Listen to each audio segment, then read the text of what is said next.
नमस्कार दोस्तों, कैसे हैं आप सभी। उम्मीद तो करता हूं बहुत अच्छे होंगे, बहुत स्वस्थ होंगे, बहुत ही मस्त होंगे। तो आज मैं आपके सामने चैप्टर नंबर 9 लेकर आ रहा हूं। बहुत ही महत्वपूर्ण चैप्टर है ज्योग्राफी का। और दोस्तों स्टेट ओपन की तैयारी करने वाले सभी विद्यार्थियों के लिए बहुत ही महत्वपूर्ण पेपर रहेगा। दोस्तों सप्लीमेंट्री से अगर आप पेपर की तैयारी करो या फिर मेन पेपर की तैयारी करो, ये चैप्टर यहाँ से क्वेश्चन पक्का लगने वाला है। तो मैं जो पढ़ा रहा हूँ उसको अच्छी तरह से पढ़कर चले जाइएगा। तो चलिए दोस्तों शुरू करते हैं आज की इस बेहतरीन क्लास को। वीडियो को आप लाइक कर दीजिएगा और वीडियो को आप शेयर कर दीजिएगा। दोस्तों बात करेंगे आज का जो चैप्टर रहेगा जलवायु और जलवायु में परिवर्तन। चलिए भैया, पृथ्वी के चारों ओर हवा के घेरे को वायुमंडल कहा जाता है। यानी पृथ्वी के चारों ओर हवा का जो घेरा होता है उसे अपन क्या कहते हैं दोस्तों, उसे हम वायुमंडल कहते हैं। पृथ्वी का वायुमंडल बहुत गतिशील होता है और तापमान, दाब और हवा आर्द्रता और बरसात के संदर्भ में लगातार परिवर्तन देखने को मिलता है। दोस्तों यहां पर बिल्कुल स्पष्ट तौर पर मैं आपको यह समझाने का प्रयास कर रहा हूं कि पृथ्वी के चारों ओर के जो मंडल हैं, पृथ्वी के चारों ओर का जो आवरण होता है उसे हम वायुमंडल कहते हैं। क्या कहते हैं माय डियर फ्रेंड्स, उसे हम वायुमंडल कहते हैं। दूसरा पॉइंट यहां पर जो लिखा गया है वो है कि पृथ्वी का वायुमंडल बहुत गतिशील है। पृथ्वी का वायुमंडल बहुत गतिशील है, इसलिए दोस्तों तापमान, दाब, हवा, आर्द्रता और बरसात में लगातार परिवर्तन देखने को मिलता है। तापमान और दाब और पवन के बीच विपरीत संबंध होता है। यानी यहां कह रहा है कि तापमान और दाब में विपरीत संबंध होता है। इसी प्रकार दाब और पवन में भी एक दूसरे से अपोजिट संबंध होता है। तो चलिए दोस्तों इसको भी मैं आपको समझाने का पूरा प्रयास करता हूं। जैसे दोस्तों यहां पर उदाहरण के तौर पर मैंने आपके सामने प्रत्येक पॉइंट लिखने का पूरा प्रयास किया है। उदाहरण के लिए जिन स्थानों पर उच्च तापमान का अनुभव होता है वहां हवा का दाब कम होता है। बिल्कुल, जिन स्थानों पर उच्च तापमान का अनुभव होता है वहां पर हवा का दाब क्या होता है दोस्तों, बहुत कम होता है। यहां पर लिखा गया है कि जिन स्थानों पर उच्च तापमान होता है वहां पर हवा का दाब क्या होता है दोस्तों, बहुत कम होता है। तथा आसपास के क्षेत्र में जहां कम तापमान होता है वहां हवा का दाब क्या होता है, बहुत अधिक होता है। इसका मतलब मैं एक सीधे तौर पर कह सकता हूं ताप एक दूसरे के अनुक्रमानुपाती होता है दाब का। यानी ताप इनवर्सली प्रोपोर्शनल होता है 1/प्रेशर का। तो समझने का प्रयास कीजिए। अगर ताप अधिक होगा दाब क्या हो जाएगा, कम हो जाएगा। उल्टा अगर दाब अधिक होगा तो टेम्परेचर क्या हो जाएगा, कम हो जाएगा। क्लियर हो चुका है, क्लियर हो चुका भैया। तो यहां लिखा गया है कि जिन स्थानों पर उच्च तापमान का अनुभव होता है वहां का दाब कम होता है तथा आसपास के क्षेत्र जहां कम टेम्परेचर होता है वहां प्रेशर अधिक होता है। परिणाम स्वरूप हवा की प्रबलता अधिक होती है और इसके लिए हवा की प्रबलता क्या हो जाएगी, अधिक हो जाएगी।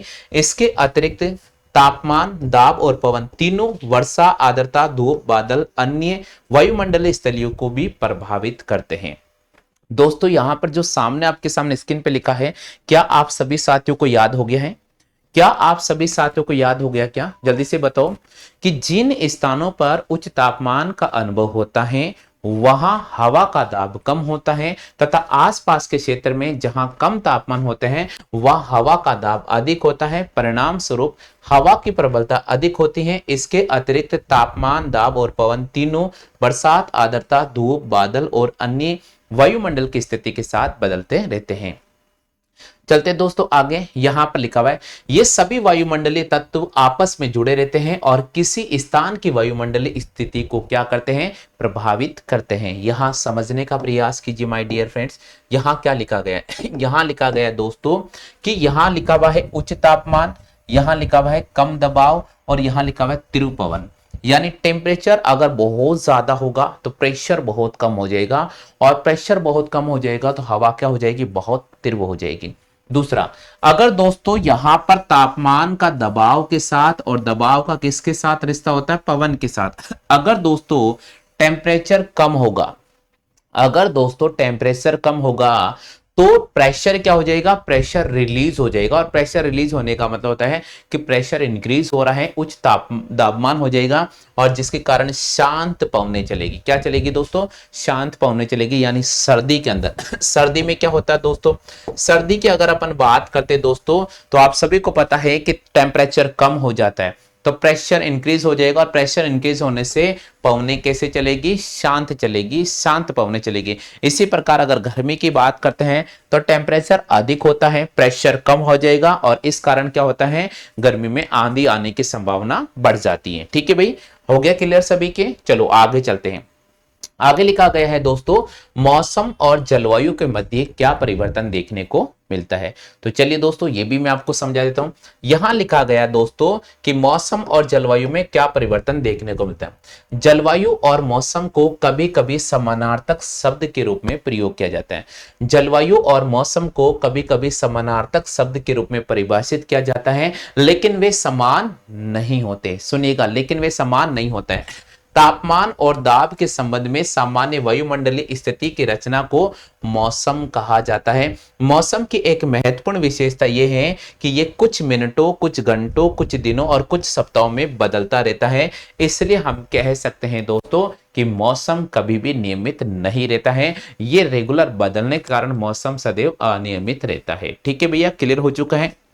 चलो दोस्तों, यहां लिखा गया है कि मौसम और जलवायु में परिवर्तन। तो चलिए दोस्तों, इसको भी मैं आपको एक बार पुनः समझा देता हूं कि मौसम और जलवायु में अंतर क्या होता है। जलवायु और मौसम कभी कभी समानार्थक शब्द के रूप में प्रयोग किए जाते हैं, बट वे कभी भी समान नहीं होते हैं।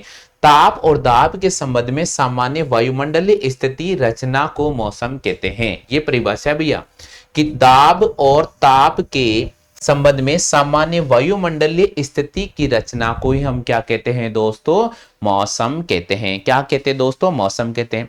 मौसम की एक महत्वपूर्ण विशेषता ये होती है कि ये तो कभी कुछ मिनटों में बदल जाता है, कभी कुछ घंटों में बदल जाता है, तो कभी कुछ सप्ताह में बदल जाता है, और कभी अनियमित रूप से भी बदल जाता है। क्लियर हो चुका है।